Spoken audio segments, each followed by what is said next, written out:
Now we will see what is called a relational algebra. Now again, I have some 5-10 slides in relational algebra. Maybe first 2-3 slides only you pay details. Others you just listen through, because once you try hands-on, you will get an idea of how each of these comes. And you just listen to. I have not put much details. I have just mostly put examples. So you later after the class you just go through how each of those examples comes out. So basically the main things I have covered in the first 3 slides. Maybe another 5-7 slides I have just put examples. I have put one link here. So if you need to see any of this in more detail, you can put go to this link. So basically a relational algebra is a set of basic operations which are used to manipulate the data in a relational model. Prashant asked something, yeah. Nishant asked like a relation instance is solely for a collection of tuples. Yes, Nishant, the relation instance means that what are the number of records that are there at a particular moment of time. So suppose currently I have 1000 entries in my database. So that is a relation instance. And now my new batch is coming. Some 100 people join my new batch. So now I update the table or relation, and now my table will have like 1100 entries.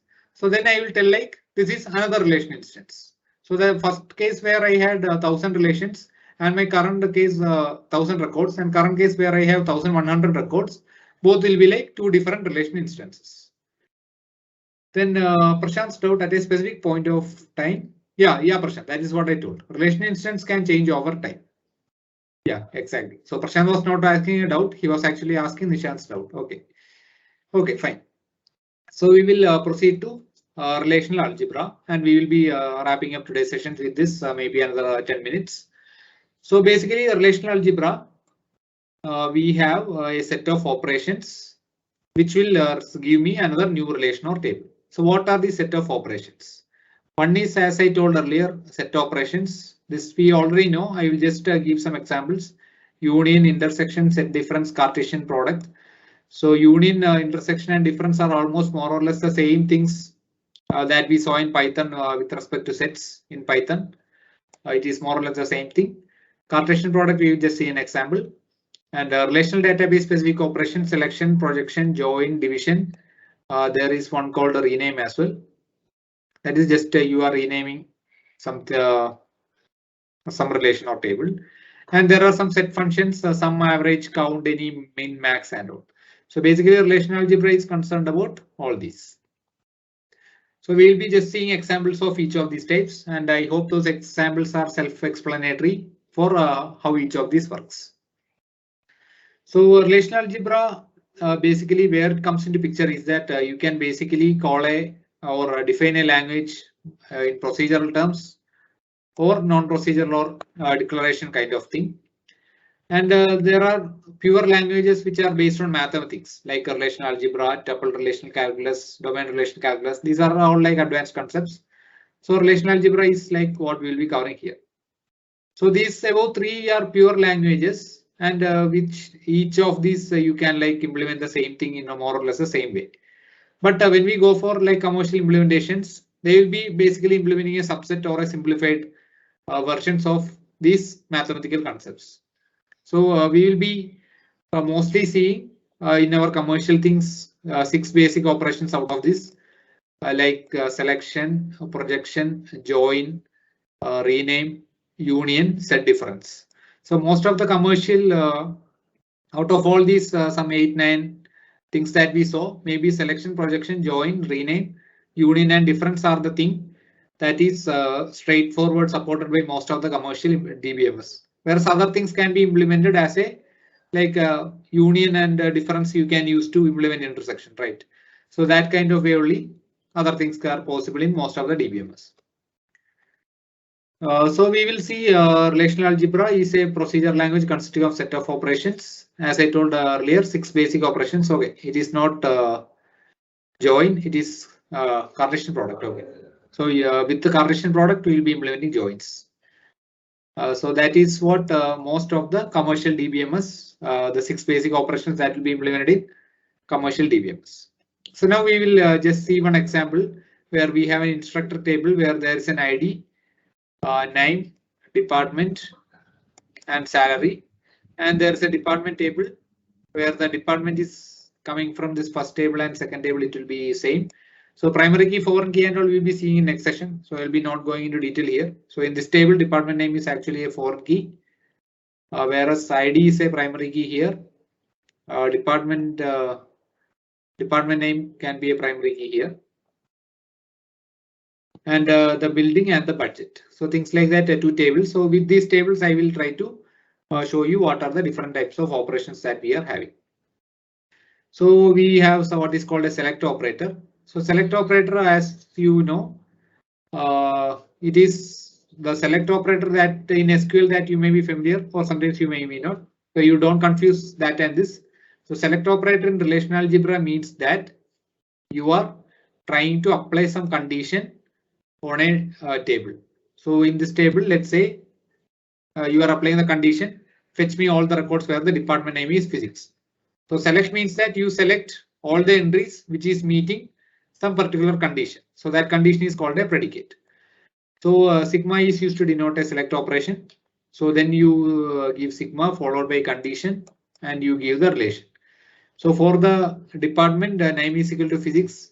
On the relation instructor, I will get Einstein and Gold, the two entries. If you see the database, physics is there and physics is here. So all the columns are selected corresponding to department name physics. So that is what a select operation does. And as the condition as I show there can be equal to, not equal to, less than, greater than, depending on the type of data, and even logical conditions and or not can be clubbed to form complex conditions. Like if I want a department name is equal to physics and salary greater than 90,000, I can implement that using a select operation. Or if I want to use a department name is equal to building in my second table of department, I will use a select operation. And suppose some other example, you see whether there is a product code, product description and price. So if I just give select, it will give me the full database. If I give select price equal to price less than equal to 2, that will give me this second entries of 9 volt and 100 volt where the price is less than 2. Then suppose I choose sigma of product code equal to 311452, then that will give me only that corresponding entry. So this is how the select operation works. So second thing is what is called project. So this select and project that we see here combined form what is the select in SQL. So that is actually a combination of the select and the project operations that we define for relational algebra. So project basically means that we are taking only a few columns out of a database. So that is the most simple way to denote that. In that case, since my output is under relation, my duplicate rows, if any, will be deleted. So if I see one example, if I am selecting ID, name and salary from my same table earlier, ID, name and salary, then my I had one more table, right? Department name column here. So that is not occurring in my table. Now suppose I do some other way, like for the same table, I do a project operation with my department name alone. So in that case, it will not get full thing. You will get only the unique entries out of this. Physics will come only once, finance will come, history will come, computer science will come, electrical engineering, biology. Then this computer science will not come because already covered, history is already covered, computer science already covered, music will come, physics is already covered, finance is already covered. So out of this, if I project on department name, then only the one entry after removing the duplicate entries, that only will come in my project operation. So whatever select that we see in SQL is a combination of select and project in the relational algebra. Some other example, same table for products that we saw earlier. If I am doing a project is denoted with pi. If I project price on my product table, that will give me this. If I project description and price, that will give me this. And if I do a project on code and price, that will give me the third thing. So basically, project can be used to select the particular columns of a database.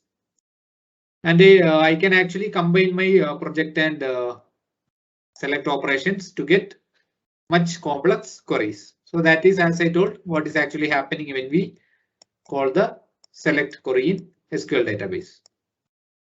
Now the next thing is called a Cartesian product. So we will not go into much detail of that. You can read through. So it basically like I have n records in my first table and m records in my second table.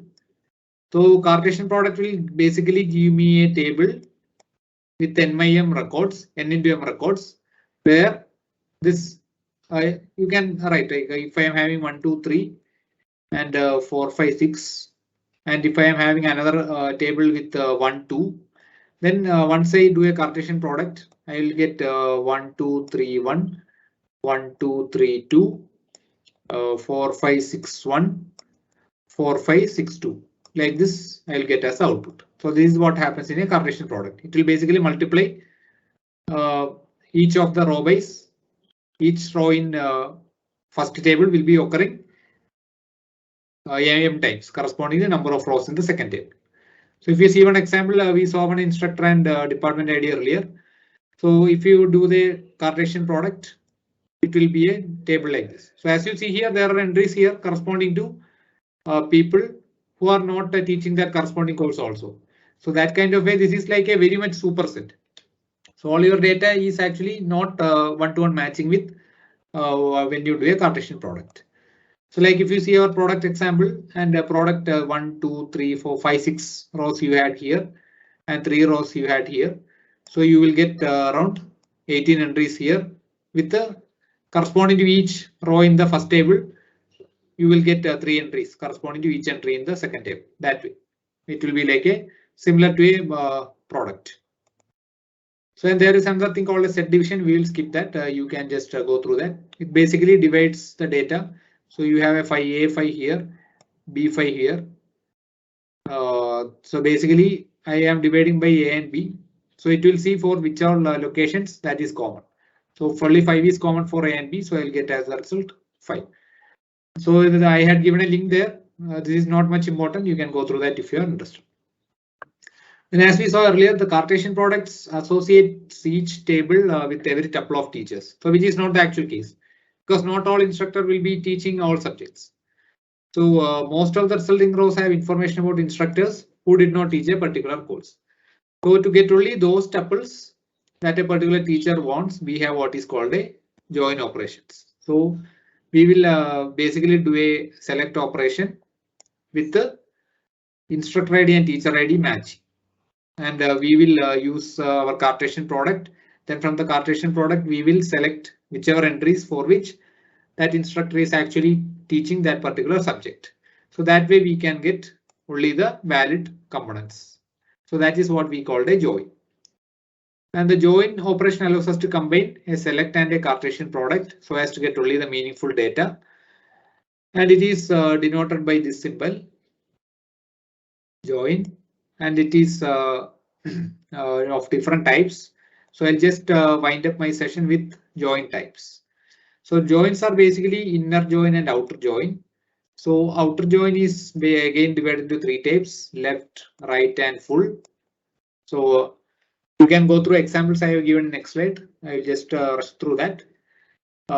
We will cover again in this start from this point maybe tomorrow. I will just give a overview here. You can just go through the material. And inner join is actually of 3 to 3. It is basically theta join is like the superset. So equi join is like a subset of this. A natural join is like a subset of equi join.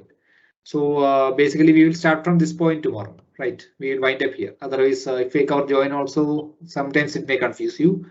So we can wind up here, right? So we will start tomorrow again from this point, joins in relational algebra, right? Okay, Nishant, in project, it will take only unique. Yes, Nishant. Project, it will take only because the rows should not be duplicate, because the output in any of these operations is another relation. So as we saw in any relation, the tuple should not get repeated. So if I do a project operation on a particular table, That example you are referring to, I'll just go there and tell product table, right? Project, yeah, project. So project, as you see, it is giving only the unique values. So if I see here, all are unique only, right? The first thing, all 6 are unique. Second thing, all 6 are unique. Now, had there been like a repeated product description here, or as 2 items with the same price, then those entries would have gone when I did the project operations. I hope your doubt is clear. Nishant?